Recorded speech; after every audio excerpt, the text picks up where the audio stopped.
So, welcome everybody to the Arts University's Photography Seminar, the Arts University Bournemouth Photography Seminar here at the Photographers Gallery, which we did for the first time last year. And I've got a confession to make, which is that I may be able to work for the EasyJet booking team, as I kind of overbooked by about 20%, and now you've all turned up. Which was a bit of a surprise. So I'm sorry if you're squeezed in at the back, but I wanted to make sure we had a full house. So we've got three amazingly talented photographers to speak today, and I think I'll be giving intros to each one, but we are here to talk about the balance of art and commerce. So we're looking at how personal projects are feeding into commissioned work and vice versa. Also, I mean, I will say this as I introduce each of the speakers, but it's something that's really quite amazing about all three of them, is that they have work in exhibitions all over the world pretty much every year without fail, and looking at their websites, they have work on display probably in 6 different places in 1 year, or several times at the same time around the world, which is quite incredible. And each of them shoots commissioned work or generates money from their personal projects. So it's an interesting story of how you can turn personal ideas and projects into your own career.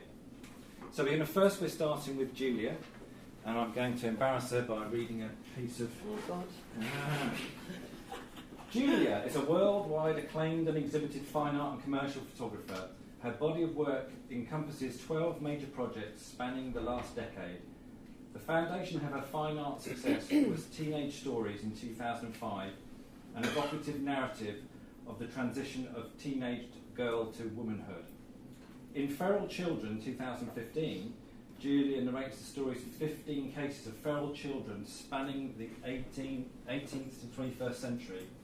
Some of the children are lost or taken by wild animals, whilst others are thought to have been abandoned by their parents. Julia's work is held in the National Portrait Gallery Permanent Collection. She's a winner of numerous prizes, including the HSBC Photography Award. Also, she is a Hasselblad Master. Her new book, The Act, portrays the lives of women involved in the UK sex industry and has just recently been released. Over to you, Julia. Thank you.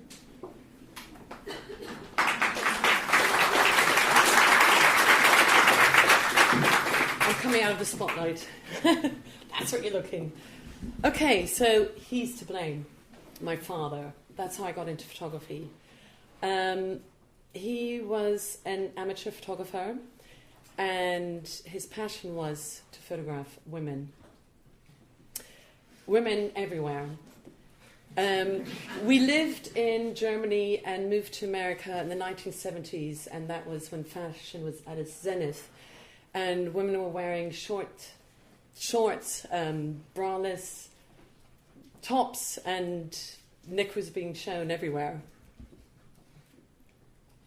I was very intrigued that he would come home after a day of being in New York, which I lived in Pennsylvania. I was about an hour and a half drive from where we lived. And he'd come home with all this film, hide in the dark room, and produce these, I think, really interesting images. And so I started...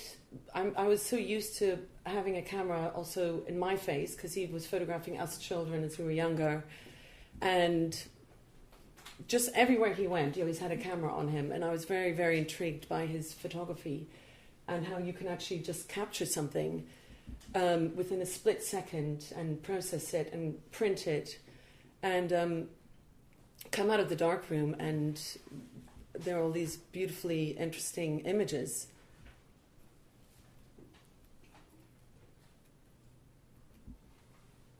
So this is me with my 2 sisters. A little brother followed a bit later. And my childhood years were very important to me, like they are to everybody else. But I just started taking photographs at pretty much that age. So I studied photography, and then I worked as a photographic assistant. And whilst I was working as an assistant, I also was taking my own photographs. And they're very much like observational still lives. And capturing anything and everywhere that I travelled with my partner at the time, who's now my husband, who's also a photographer. And we would just travel around the world or just anywhere. And I would always have a camera with me. And it was actually a Hasselblad. And I still shoot with that camera now, but I just put a digital back on it. This was shot in Vietnam, and I would approach people and ask just random people, if they can just position their hands and shot for me. So my technique was still, my technique has moved on since then, but this is all natural light, camera on a tripod, and a lot of thought and effort put into it, but also grabbing moment. But it wasn't kind of handheld. It was always camera on tripod.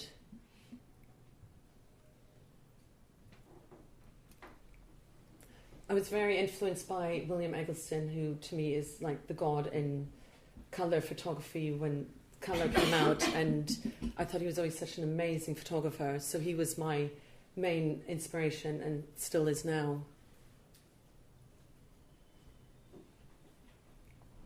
And this is where I'm showing a book that I've kept over the years. So I assisted for 5 years, and every day I'd come back and make notes of what I've learned that day. Obviously things have changed, because here we're making film notes, but I'd make very simple lighting diagrams of what I learned and how to light, because I was very much into lighting then, and I still am now. Who the people I've worked with. So I've got about 7 of these books. This is me as a young assistant, hanging up Polaroids from Polaroid transfer, where you get the negative. And this was actually my first ever assisting day. I had to spend all day cleaning a knife. So I thought, God, this is easy. This is all I have to do, just make teas and clean knife all day. Wow. I entered, after having shot some of my work and trying to try to put a portfolio together, I entered the Association of Photographers Assistants Awards in 1998. Moving along from that.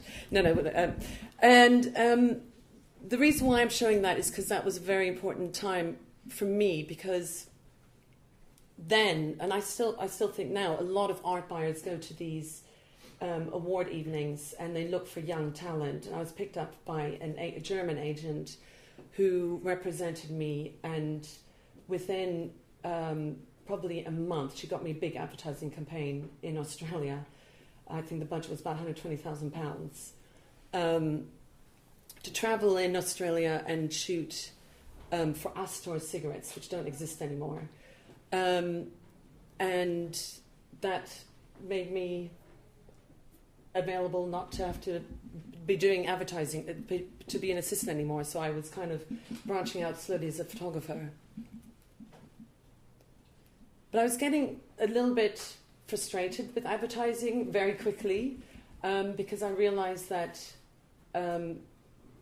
you can be quite restricted in how people want you to shoot things. They often say they want you to shoot in your own style, but then they would restrict you too much. So very early on, I started a project called Teenage Stories, and that was my first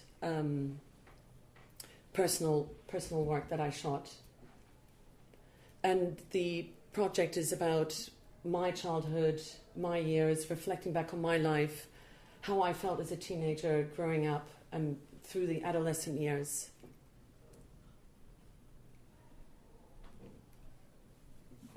And each image tells its own story. So these are actually shot in model villages. Some people think that I actually that I shot the background and comped the people in, and that they're real life P&O boat, but they're actually existing model villages. And I felt a little bit, we moved from America to Germany, where I was a little bit more isolated because we lived in a very rural village, and I felt a little bit like a fish out of water, so I wanted to show that in this image. And to begin with, it was very much 1, 2 assistants, 3, 4 lights, and we'd go off in my Volvo car and set up some lights. I was shooting this all on 5.4 plate camera.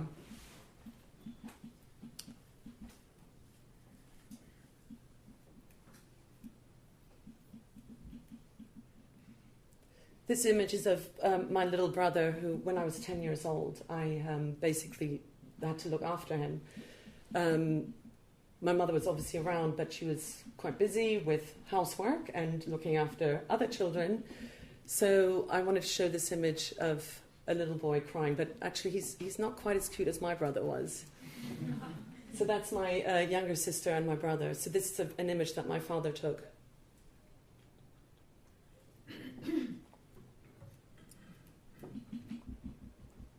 This is a story of me hitchhiking.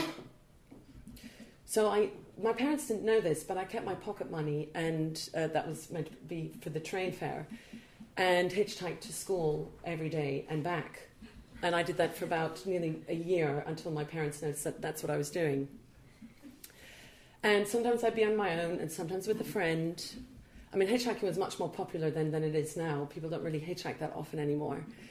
And one day, a bus stopped, a great big bus, and asked where we wanted to go, and we were just going to the next village. So he let us in, but the problem was that as we reached our village, he actually sped up and started talking about his wife and how she'd cook us a lovely meal, and why don't we come home with him? And it just totally and utterly petrified me. So that was the last day I actually hitchhiked. But I wanted to show that experience, or that hitchhiking time in my life. My parents had a bedroom upstairs, and I had a bedroom downstairs. And my older sister and I, we used to pretend we were going to bed at night, put our pajamas on, then get changed and get into our dresses and go out for the evening. So we used to go to parties and have a great time without our parents even knowing about it. So this one's called Red Dress in the City. I used to collect, when we lived in America, it used to be very hot, and we used to play baseball in the streets, and we'd always be barefoot, and I used to collect milk from the local farmer. My sister had a bicycle accident. It was nothing like this one. So I tend to exaggerate my stories. She just had a very simple fall when we were on a holiday in a certain part in Germany, and fell off her bike, hurt her knee, and but I quite liked the kind of distortion of this girl and wanted to make it a little bit more dramatic. I wouldn't do this now, but we used to keep birds in cages and train them to fly around the room and land on us, and then fly back to the cage whenever we told them to. So that was quite a fun part of our childhood.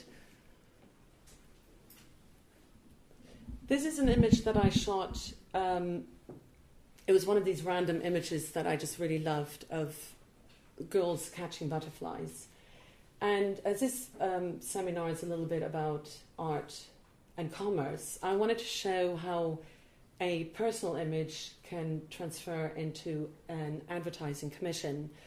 So I had this image already for a while, and a creative director from Biden and Kennedy booked me to do a shoot for Ligne Rosse, furniture company, and he used a lot of my images that I had shot and turned it into one of his advertising commissions. It doesn't happen very often, but now and then I will get a commission that relates to one of my images, and it's quite a nice way of working because it feels so much more personal, because the idea kind of came from yourself, and then someone took it and just took it just that one step further. I wanted to show a project about mothers and daughters because it's something that feels very close to me. It's about the relationship that my mother has had with her mother and our sisters have with our mother. And this is an image where I'm retelling a story of my mother got pregnant and she'd already been with my father, but she had to, of course, get married because that's what you did. So this is her on her wedding day with the wedding dress behind her, just about to be married. And the same thing happened with my sister as well. Even though the wedding was planned, she was pregnant and got married while she was pregnant. I mean, my mother was actually happy being married, so this is just me exaggerating a story of something that happened in the past. My mother was a very happy woman. However, she was always at home and she never had a career. And I think this is why I probably had children quite late, because for me, having a career was super important. Because one thing I always felt from my mother was that she was quite a frustrated housewife and mother. And this is her, as she was a very young woman and had children very young, or her first child very young. And I wanted to portray that in this image.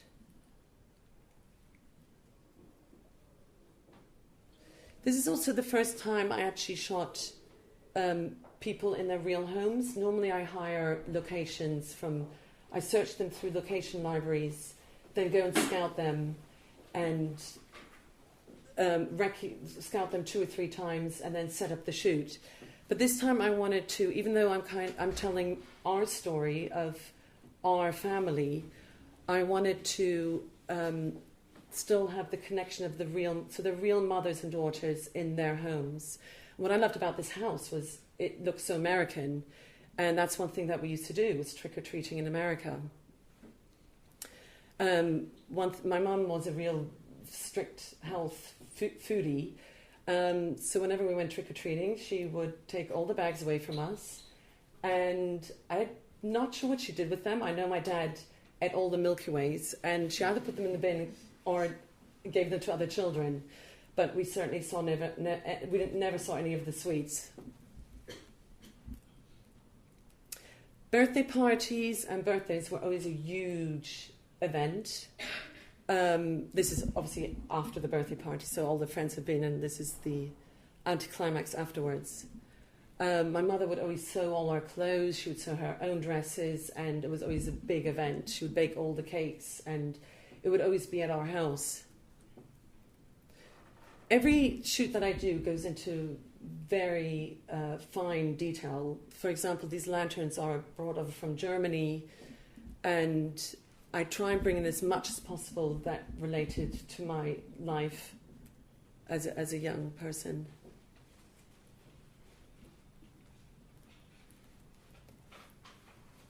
I always have a team of hair and makeup, stylists. Since Teenage Stories, my work has progressed. We now use many more lights. I normally have a crew of 5-6 assistants. And because the more lighting you use, the more assistants you have to bring it in, set it up, take it all out. So it's now usually 2 huge lorry full of equipment. Everything is thought out to the tiniest detail. So I would know when I go to the shoot, I would know exactly what angle I'm shooting, how I want it lit, who's going to be in the shot, what story I'm going to tell, what clothes they will be wearing. Well, we keep quite flexible with that, but I love colour, and I always try and pull in colour palettes from the environment around me. So this is one of the behind-the-scenes images of showing you how the lights are just kind of dotted all over the place. So I don't just throw one big flashlight into the room. It's all very, very carefully placed of things that I'd like to pick up in the image of where I'd like to put little spotlights.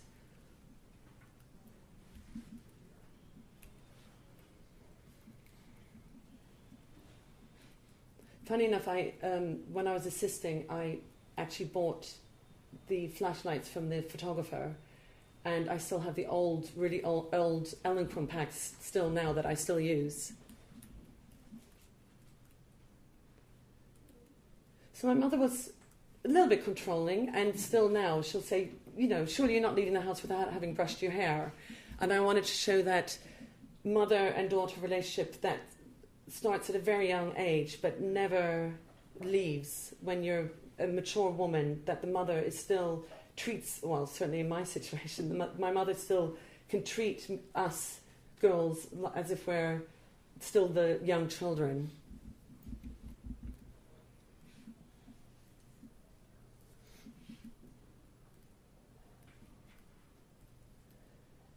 This was a time when my parents were getting divorced. My mother met somebody else and decided to leave my father, and my parents went through custody together. Well, they were going through a court case together, and who was going to have custody of the children. And what was very unusual about our situation is that we all went with our father, that he got custody over us because my mother just didn't turn up at the court case.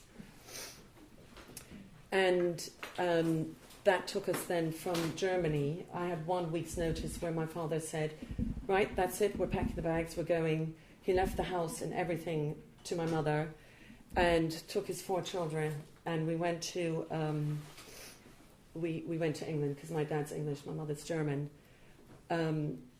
So this is the scenario of where my mother's saying, it's okay, you can go with your father and we'll see each other a lot.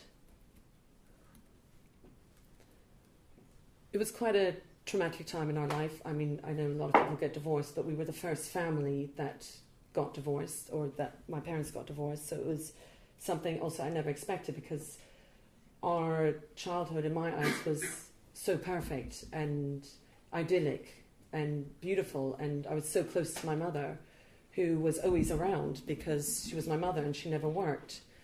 And things changed a little bit after that, but I'm still very close to both my parents.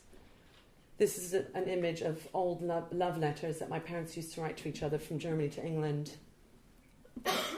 And actually, the real scenario is my father actually burnt all the love letters, but in this case, the mother is.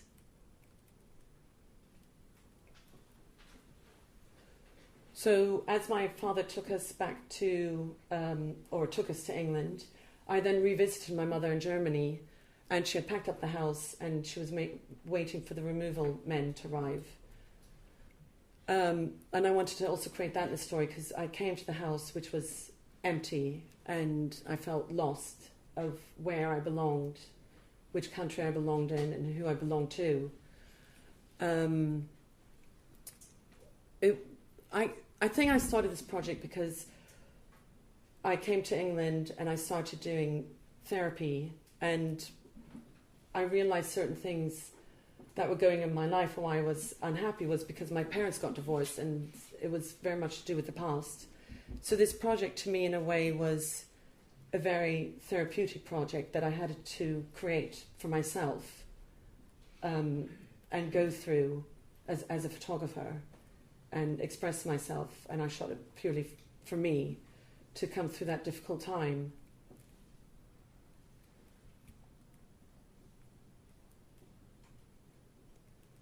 Even when we shoot, or when I shoot outdoors, I don't just rely on daylight looking fantastic. Sometimes I wait for the sun to come down, or that special twilight time, to then create a certain cinematic effect. And I've been asked twice today if I've been influenced by Gregory Crutzen, and yes, I do love his work.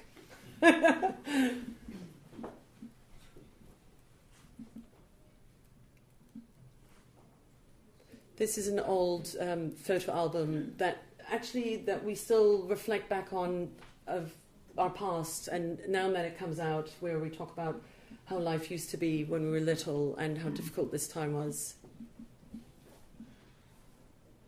And this is kind of how we are now. Not that my mother is this old, but she's ended up, unfortunately, on her own, without a partner, and is quite lonely and lives by herself. in Germany, whilst all of us, my father and all of us children still live in the UK. I wanted to include this image because I had quite a big show at Fotografiska in Stockholm, in a beautiful museum. I had a small space, and Elliot Irvid had the rest of the building. But it was an amazing show to see some of, or many of my images hanging up. And I gave a talk, and it was all very emotional seeing the images printed very large. I mean, I do actually sell my work to collectors as limited edition prints, but seeing it actually in a show like this meant a lot to me. They made it into quite a big occasion where they took images from. They happened to find my two favourite colours, which are green and purple, and used them on the walls because that's what they saw in the images, which I thought. It never occurred to me that I used those colour palettes quite a few times.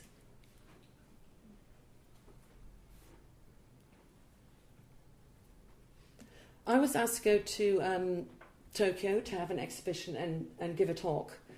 And a lot of my work, as I explained, is very constructed now. It involves a lot of lighting and big setups, and I rely on a lot of assistants and a big team of people, digital operators and stylists.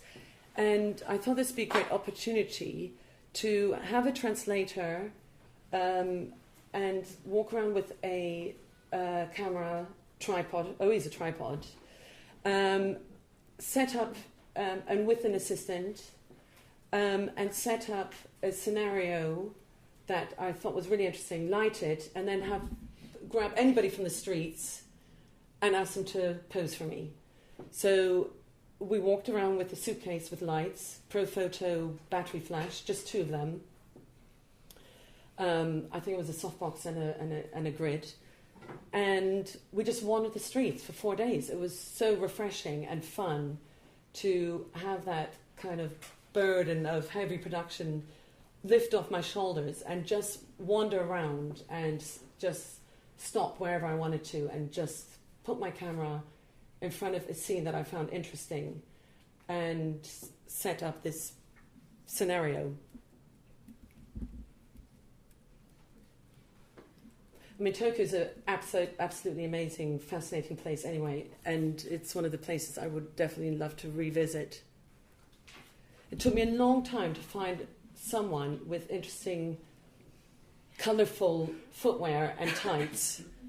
It's not something that I set up at all, but I just thought I need some colour in there because I put someone in with black boots and I had to apologise and say, I'm really sorry, but you're just not right for this.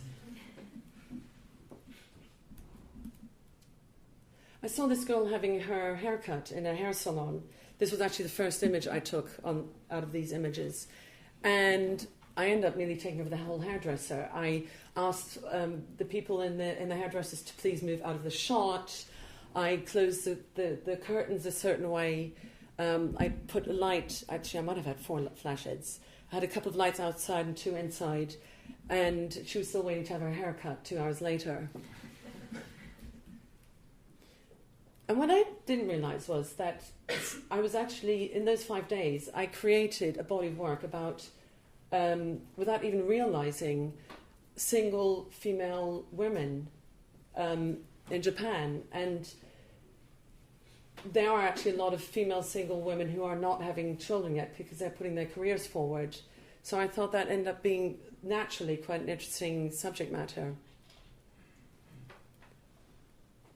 Of course, we were asked to leave the street and police came and asked us to bugger off, and I didn't understand anything because most of them don't speak English, but we were moved along very quickly. In this scenario, I actually managed to get 1 shot before we were asked to leave because I had no permission whatsoever to shoot anywhere like this. And I know for certain you couldn't do that in London, just turn up and put a tripod on the street with lights. You'd just be asked to move straight away or someone would call the police.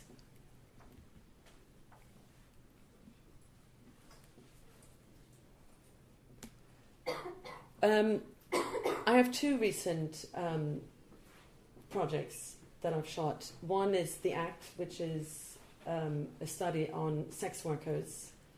And the one that I shot before that is a study on feral children. So it's about children who've become feral. Most of these, but some we're not so sure about, are real scenarios that have existed of children who've become feral by being either neglected by their parents at home or finding themselves lost in a jungle and surviving by themselves with very little human contact. And I thought that was that would be amazing subject matter for a photo shoot. There's a story about Ivan, who was brought up in Russia, and his parents were alcoholics, and he ran away from home, and he found more comfort with the dogs and decided to be a street boy. And every time the police caught him and took him home, he kept running away. He was then eventually placed in a children's home. Prava the bird boy is a boy he lived with a parent, his mother, but she had no social contact with him whatsoever, didn't speak to him. He was in this room with many birds and started behaving like a bird himself. He would flap his wings and do these chirping sounds. It took me a long time to research these stories, and some of them you can still see video footages and images of these children who this happened to.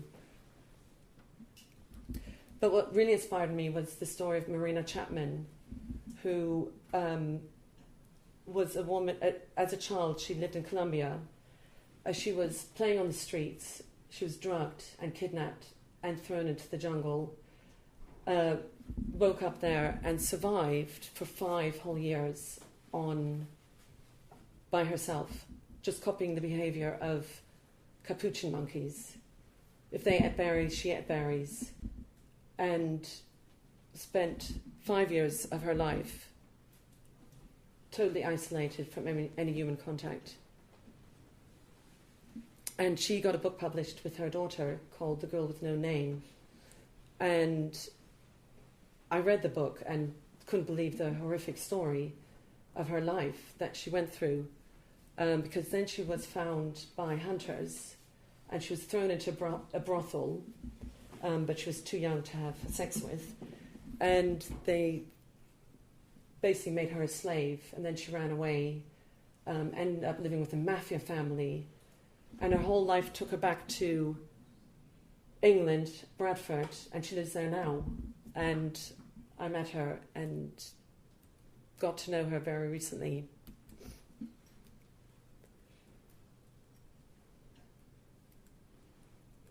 So I had one image of her that was taken when she was a teenager or when she was a young girl, and I tried to find a girl that was very suitable how she looked. And the casting process took a long time because all these children were undernourished and had to have a certain very small build to them and look very skinny and have long hair.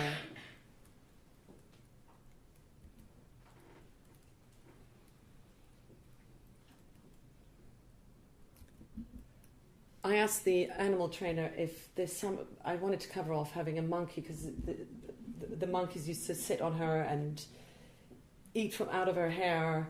And I said, well, how can I get one of the monkeys to go and sit on her and do exactly that?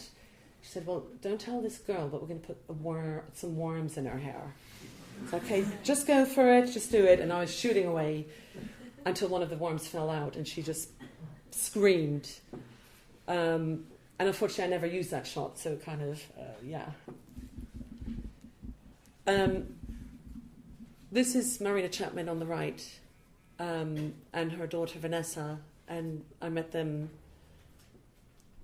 3-4 months ago. Vice Media contacted me and asked if they could film me talking about the feral children subject matter and how I got into it and why I decided to shoot it. And they said at the same time, we will set you up and you can meet Marina, who's still alive, and let her tell her story. And it was an amazing experience to meet her. And because when I read the book, I just thought, there's no way this can be true, this story. I mean, you can't survive 5 years by yourself, let alone 2 nights. But there was some characteristics about her that were just so bizarre. The way she ate and the way she behaved, that I end up believing her. And they also did a lot of research on her where they scanned her bones and see if she really was malnourished at that time that she said. And it came out that true that she was. Oksana Malaya is quite a well-known case of a girl who was discovered in 1983, and she just found comfort with her dogs. So her parents lived in the house, but they totally neglected her. But what was interesting about her, and I should have actually put the video in, is she barks like a dog. She runs on all fours. So most of these children couldn't walk upright because they really did copy the behavior of these animals. And she would lap water like a dog. And it's the most bizarre behavior. And I can't believe that this even exists and still does exist and has existed. And it makes me wonder how many children are out there in the world that are actually going through this and we don't know about that. Also, how many children who haven't survived and we don't know about their cases. John Sabunya, his father murdered his mother and he ran away from home. And again, spent a lot of time by himself in the jungle.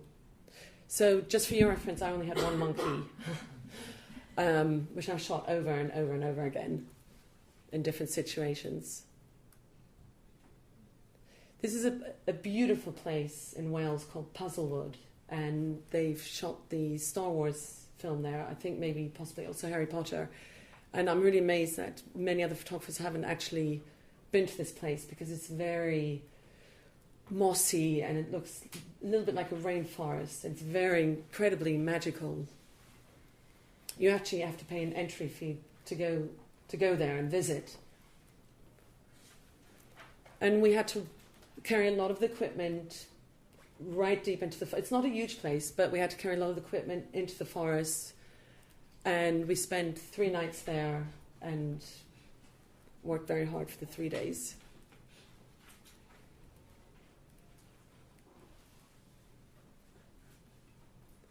I wasn't sure if I was actually doing the right thing photographing a trained monkey for the shoot, because I felt a little bit sorry for him that he was so confined in everything that he had to do.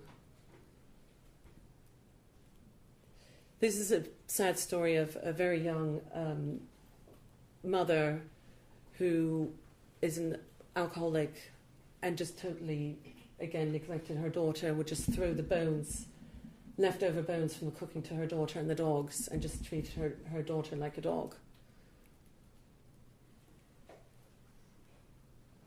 These children, most of them are children actors, because they had to have that specific acting skill to come across as looking slightly wild, malnourished, have that right body position.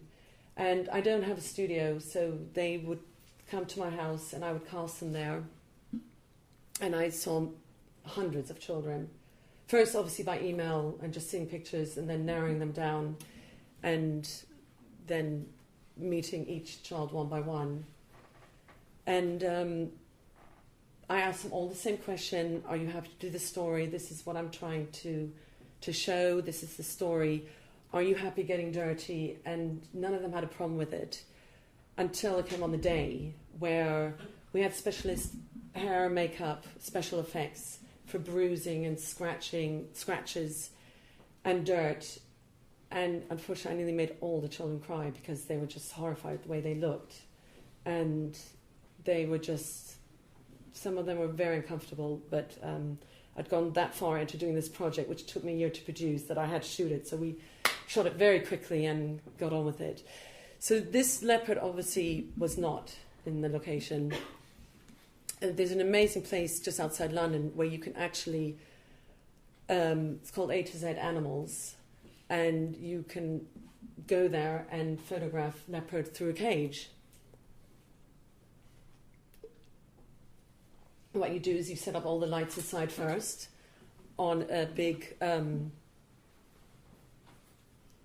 teddy bear, and then in comes the leopard. I was totally terrified by him because the first thing he did was just stare at me right into the eye, and I only had this little grid between me and him.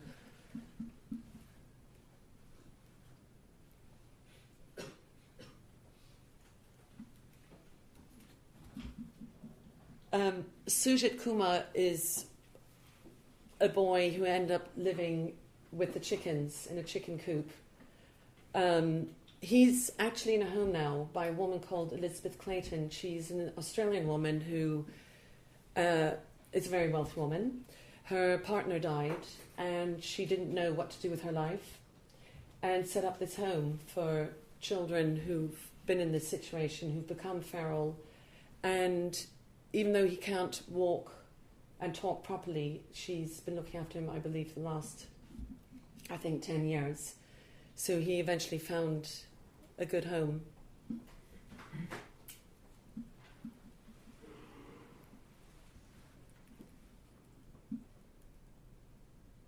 Each project takes a long time to research and produce. So when it actually really comes to photographing the subject matter in such a short time, it's incredibly intense because the whole year is then in these 4 or 5 days. And I think it helps having that advertising background because I start off as a commercial photographer.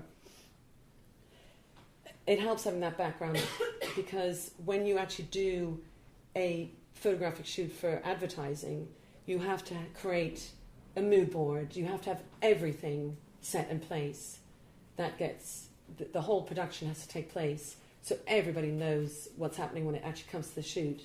And that's now how I approach my own art projects. I spend days and months producing something. Obviously, advertising happens much quicker. It's someone else's budget. There's also a bigger budget, and no one can happen in 1 or 2 weeks. A turnaround of a shoot, but something like this, from coming with the idea and researching it, and also making sure that once you do go into this kind of shoot that will take so long and so much energy and time, you have to just be sure for yourself that that's really what you want to do. I've often had doubts, am I doing the right thing? One thing I've never done is calculated beforehand how much this shoot might cost me, because I would just freeze and I wouldn't do it. So I just start producing it and it slowly comes together and we go ahead and shoot it, and then the bills come in and I deal with it afterwards. Jeannie is also a very known case. She was discovered in 1970 in the USA. She's probably doesn't quite fit in the feral children category because there's no animal involved, but I find her case the most extreme because she was confined to this potty chair during the day and then confined to a cot bed at night, and she never left this room for 8 years until she was discovered by social workers. And she sat there day in, day night, day out, day in and day and night, and just had a small window. Her brother went to school. The parents seemed to be, they seemed like a normal family. And I find this incredibly distressing, but I wanted to include this in this project. Steering away from all that, I was asked to do a photographic shoot for British Gas. It involved flooding into the room, and you walk into the room, the whole thing is flooded. and British Gas is here to help, kind of thing. So we created this set in the studio with special water effects. I mean, it is real water, but we had to build like the semi-pool. And this is not the final shot because they never actually ran it. I shot a whole campaign for British Gas that they decided that they actually didn't want to run it after all. The client changed and they decided that they'd use stock shots instead. But I loved the set so much that I thought I'd contact someone called Tim Andrews, who has got Alzheimer. And I rang him the night before, and he's been photographed by 500, sorry, not Alzheimer's, Parkinson's disease. He's been photographed by over 500 people, photographers, professional photographers, because he loves photography. He used to be a lawyer, and when he discovered that he had Parkinson's disease, he had to quit his job, and he didn't know what to do with his life. So he started contacting photographers and put himself forward as a muse to photographers. And I was one of the few last people that photographed him because he decided not to do it anymore. But this went on for years. He's had exhibitions, and he contacted me and asked if we had a lot of contact over a year, and asked me if I can photograph him. And I've always wanted to. But I explained to him that to create a set or to create something, I have to bring an assistant and all my lighting. So I'll try and do it on the back of a shoot. And I thought this was the perfect set for him. So I rang him very spontaneously at 10 o'clock the night before. And I said, Tim, come to London. He lives in Brighton. And come and do this shoot with me. And he loved the idea. And I'm so glad I did it because I think it's such a beautiful image, and it's won many awards. And he's such a lovely man. And I think it was 2 or 3 months after he decided not to do this anymore. I'm also glad I made some use of a set that I thought was beautiful, and I turned it from something that was potentially, I think, a bit of a boring ad. I hope no clients here today. And got the set builders, Andy Knight, to distress it more. I lit it more how I wanted it to be lit, less bright, a bit more atmospheric. I spoke to the art buyer and I said, look, this is my idea. I know we've got a client in today. Can I bring in someone? I will be taking some nudes of him. And she said, well, of course you can't, not in front of the client. But as soon as the client leaves, then sure, you pay for the extra time in the studio and whatever's extra and do it. But you have to make sure the client is gone. So Tim came in very sneakily into the studio. I already pre-warned him, like, come in and just go into the makeup room. And he just sat there until the client left at 8 in the evening, and we spent a couple of hours shooting. I also want to show what an ad looks like, what a layout looks like. So the creatives sit in their office and come up with an idea, and obviously it goes through many, many processes. And it finally gets approved, and then they get someone to draw it. And that's what advertising photographers will get as something, this is how we want it to look. They'll normally have a mood board, which might be your images or someone else's, or some drawings or sketches. But I wanted to include that in this, because when I was an assistant or a student, I never saw what a layout looks like. And this is then the shot that we created in the studio in Paris. It took them 2 days to create this set, because there was also another set involved. But I also wanted to show that the group shot was their ad, but again, I try and use, you've got this amazing scene in the studio with all the lighting and all the assistants running around you, and I felt, well, maybe I can do something else with it. And these two girls are part of Les Revenants. I forget the English translation for it. Does anybody know what it is? The Return, of course. Yeah, The Return. So these two girls also are part of the series, and I just love the way they looked, and I just said, just pretend you're walking in and you're discovering something, and so that's what we created. Again, this is another ad, which was shot in the same time, another part in the studio.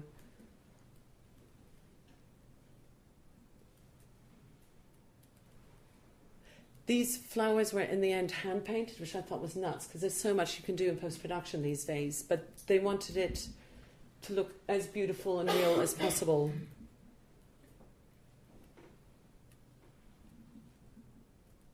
So the story is that these specific people who are in the returned are actually dead, and therefore the flowers that come closer to them start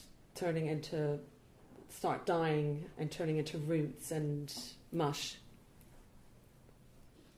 And that's a painted backdrop.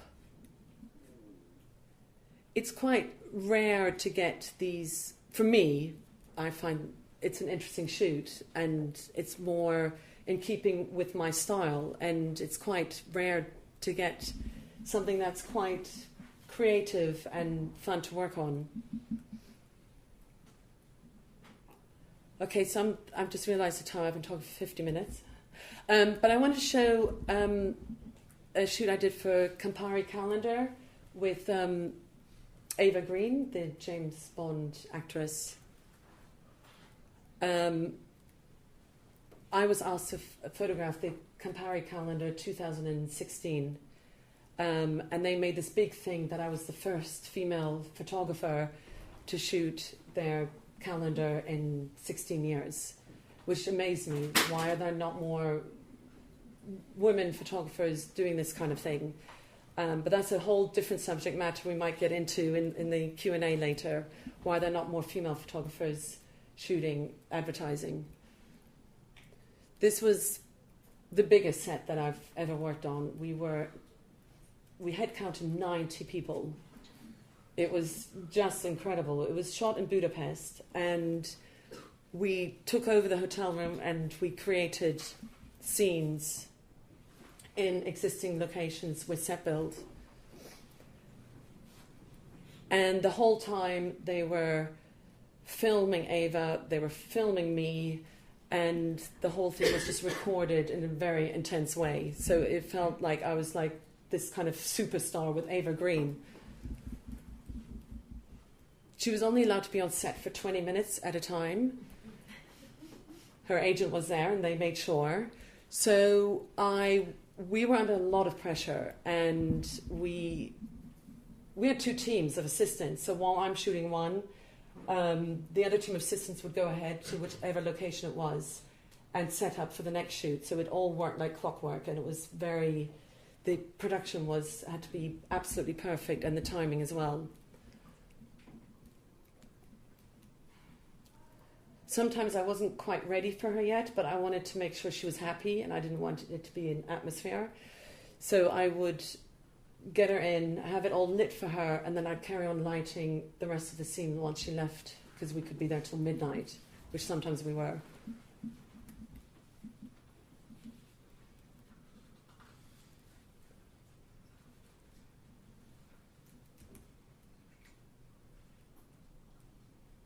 Each month is the creation of a new cocktail. So each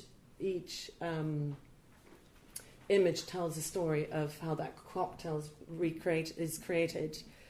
But the reason why I also wanted to include these images is, again, the difference between art and commercial is they booked me because I'm an art photographer, and they bought into the whole, oh, she's an art photographer and not a commercial photographer, and we want you to create some art, more artistic images.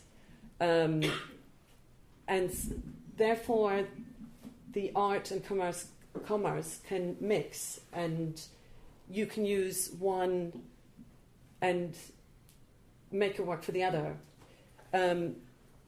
It always works better being the art photographer, and the commercial, the ad agents love that. The other way around is not so great if you're the art photographer shooting commercial work, because Collectors don't really like that so much. They want to think of you as purely an artist. And if you're shooting commercially, well, some people think that you're not an artist, which I disagree with. It's just a different way of working because you have a client and it's their idea. But when you're the art photographer, it's your idea. But you're still having to create something. If you give an image to 10 or an idea to 10 different photographers, they will all shoot it differently. But it's trying to make advertising and art work in the one world of photography. We had a big launch party. There was a lot of press photographers. We walked down the red carpet. We had a big Campari cocktail presentation. And I finished it off showing me an Ava green.